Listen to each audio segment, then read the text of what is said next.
бүгін бізде плов. Ой, мен пловыма жетпейтін сияқты. Бүгін Маргон сестренкілер келді. Жақсы тамақ ішейін деп тұрмыз. Ойбай, үйде бүйтіп нан тұра алмағалы қайтамын. Қолмен жуып жіберсін. Мен что-то 2 күн болды жалқау жүрмін, обедке дейін ұйықтап. Алда енді 5 күндік сапар бар батысқа. Соның алдында бір жақсылап күш жинап алайын деген бір жағынан. Ауырып, слабость болып жүрді кішкене күтіп. Жаным. Ой, бәрекелді. Кім істеді бұл? Кім істеді? Нұрайка сен ба? Екеуі деп қой. Шуақпен сөйлесіп. Сәлем. Үйленсеңіз популярыңыз кетіп қала ма сізде? Үйлене беріңіз, қайта бізге жақсы емес па? Қызыңыздар ма? Ой, өтірік интрига берген түріңнен қызыңда жоқ қой. Ой, роднойлар, қарын тоқ. Пловтан плов болып отыр, шүкір. Әпкеммен жездеме келіп қалдық. Нақты әдемі плов әпкемнің. Бақтияр досым, осыдан кейін қай жаққа пловқа барамыз? Бетейік. Менде бір жақсы идея келіп отыр. Енді әпкем екеуміз бірге өстік қой. Деген не? Понятное дело емес па? Мен туралы енді әпкемнен сұраңыздар. Топ 5 сұраққа жауап берейік. Сразу жауап беретін сұрақтар. Я, төбелестік екеуміз, аямай, бір-бірімізді. Мен кішкентайым ғой, жетпейтін әпкем. Әпкем басымнан ұстап алатын да жақындатпайтын. Мен жүгіріп бар, анда ненің қасында тарақ тұрады, соны алып келімді. Ал кеттік бірінші сұрақ. Жансерік қаншалықты ұқыпты болды, әлде салақ болды ма дейді. Осы ұқыптылыққа бір мысал. Ойыншықтары болатын рюкзакпен. Соны шашатын да, ойнайтын да. Сөйтіп сол ойыншықтарын жинап, қайтадан рюкзакқа қойып, орнына қойып қояды. Кәдімгідей киімдерді әдемілеп полып, мәме өзім мықтайын деп отырмын ғой. Нормально әке берейін. Киімдерін кәдімгідей ұқыпты әдемі қойып қояды. Мен бір жерге барсам обязательно ауыстыратын киім алып жүретін. Қыдырғанға бөлек, далаға бөлек киімдер. Екінші сұрағымыз, Жансерік бұзық болды ма дейді. Жоқ, бұзық болған жоқ. Там бір сұрай. Бұлар білмейді просто. Қазір өте бұзық. Ей, қой. Тыншыпыз. Осыған қатысты бір әңгімесін білесің ма оны? Мама мен папа айтып берген ма? Иә, бір қызық әңгіме бар. Мен негізі андай, мұғалімдердің көзінше өте тәртіпті, сондай отличник бала едім. Мен жігіттердің арасында нормально двигаться. Бір, басқа микрорайон балалармен төбелесіп болып қалдым. Мен өзімше болып аяқты жүріп қоян, тура біздің үйдің артында. Біз үшінші этажда тұрамыз, тереземіз ашық тұр. Аяқта таяқ-баяқ, тас-бас бәрін жинап жатырық қой, боқтап әңгімен жіберіп жүр. Сөйтсем, мама папа терезе ашық тұр ғой, көріп қойған ғой.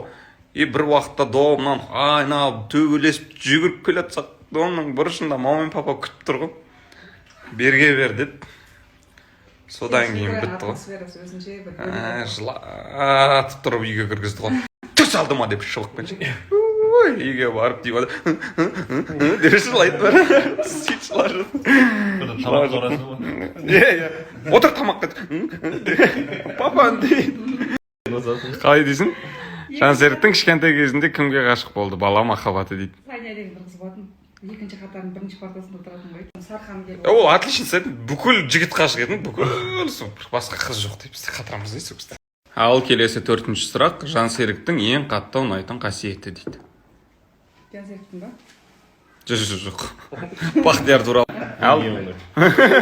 Бұл да менің ең ұнайтын деп қойды. Давай, келесі тұрсын. Ал баста. Жансеріктің ұнайтын қасиеттері ақ көңіл, адамдарға көмектесуге дайын тұрады. Сондай үлкенді құрметтеуді біледі. Өте тәрбиелі деп. Мен тәрбием деп қойды. Жансеріктің келіншегі қандай болсын дейді. Жансеріктің келіншегі барлығы Жансерікті ата-анамызды жақсы көріп, сыйлап, құрметтесе болды ғой. Бізге ең бастысы сол ғой. Тағы да бір қызық оқиғаны айта кетейін. Кішкентай кезімде бір 6-7 жасымда футбол ойнап жүріп темірге құлап, ерімді жыртып алған кезде, шырам тұр ғой. Сол кезде ең бірінші көмекті әпкем көрсеткен. Ол да кішкентай, сол кезде саспай, ерін екі жақта жүріп қанап жатыр. Келіп, ол әпкем пока скорылар келгенше, как раз папа мен мама қонаққа кеткен.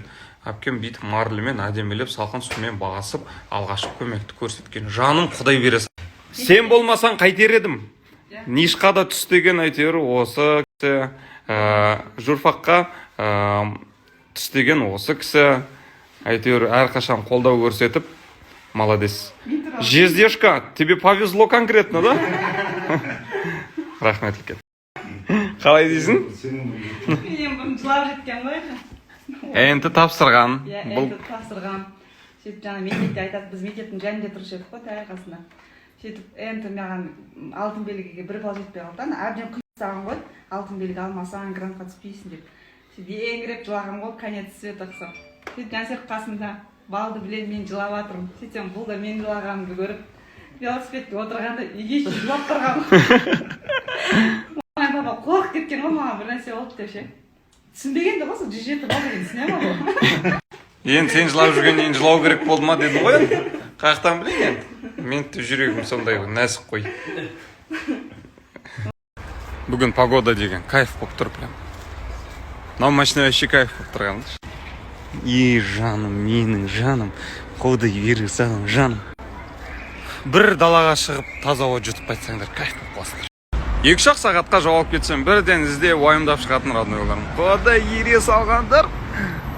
Жігіттерді бір еркелетіп жіберіп, құдай бере салғандар. Үйге қарындасым келді. Сразу сезіледі, үйді жинап. Онда оп істеп, мына бетіне мән бермеңіздер, ол біздікі. Біздің қателік.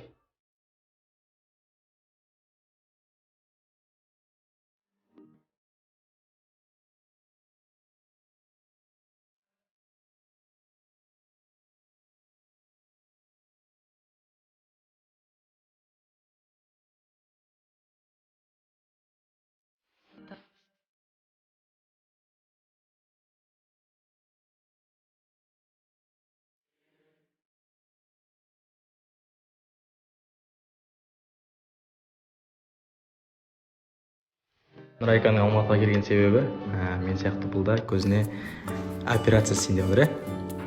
Офтумға мен келген жерге қазір осы жерде ана жақта тексереді, тура менікіндей. Қазір тексеріп отыр енді. Жүрегіміз жақын алыс арамыз деп, топ адам көрсем сені қаламыз деп. Әлі жүріп келемін, әлім құры, жол соңында. Мен де осылап атқам, Райка. Осылай ыңғайсыз жүйті қол қояды да, көздің андай тексереді, влажность па, соны тексереді. Бір қызық осындай тексерістер болады. Отырасың. Кешегі ойынның жеңімпазын анықтадым, ол осы Тайлақбаева деген қыз. Құттықтаймын, 5 өлеңнің барлығын тапты. Міне тың әдемілеп көрсетейін. Осындай ойындар көп болады алдағы уақытта, просто идея да, жақсы идея екен де, бәрінен алды деген сияқты. Ал өлеңдер болса, алдында өлген алдында болған өлеңдерді телеграм каналға салып қойдым. Тұрардың, Молданазардың өлеңдері, күшті өлеңдері менің телеграм каналымда болады. Сол үшін Кетші. әдемі тиіп отырсың смачно. Сен маған тиісе алмайсың қазір. Сені де қазір үзіп жату керек. Тиісіп алайын. Жаңалық басқа. Еді? Сен ақ отырсың осы жерде? Әкең қалай? Шешең қалай? Әкем жақсы, шешем жақсы. Қыш? Дұрыс. Ит? Жоқ,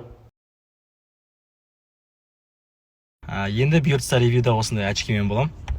Өйткені Райхан ханым, стилист ханым сөйтіп айтты, очки тау керек деп. Солай очки жүрміз қазір. Не айтасыз? Майысып қалдыңыз ба? Бүйтіп қалды. Күшті әңгіме жатыр еді. Стористі бастай салғанмын ғой, түсінбей қалды не болғанын ше. Резко бастап кеткенмін ғой. Неожиданно. Солай, енді осылай очкимен болатын болам. Так өмірде очки шегіп жүремін, былай каналда очкимен.